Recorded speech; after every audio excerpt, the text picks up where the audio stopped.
Hai, Assalamualaikum. Welcome to my YouTube channel.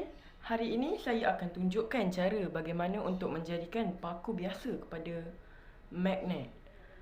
Bahan-bahan yang kita perlukan adalah paku, wayar yang bertebat, pemegang bateri serta baterinya,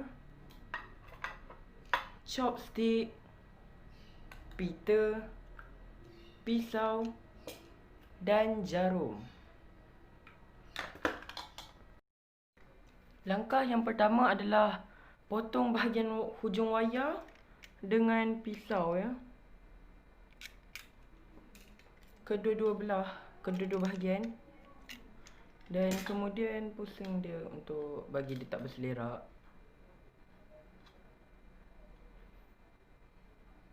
Kita ke langkah yang seterusnya. Langkah yang kedua adalah melilitkan paku dengan wayar yang ditebat, serta lilitkan ia dengan pita selofan dengan chopstick ya.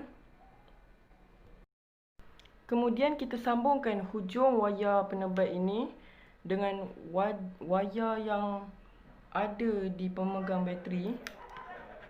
Namun pemegang bateri ini tiada bateri lagi ya. Jangan berubah lagi.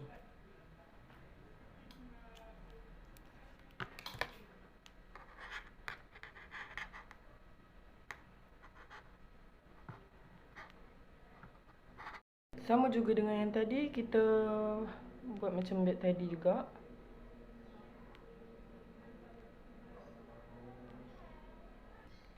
Okey, dia akan jadi macam ni.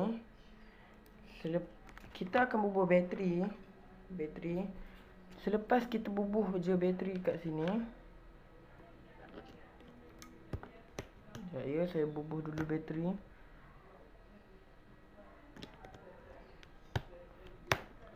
Selepas sahaja kita bubuh bateri, kita tak dibenarkan untuk sentuh mana-mana hujung yang tidak ditebat je. Wayar tak boleh sentuh. Nanti dia akan shock.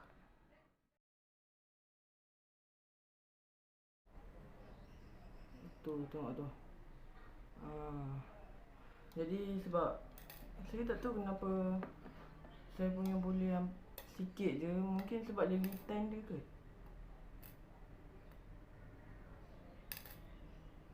Tengok. Bateri dia pun sekejap je boleh tahan.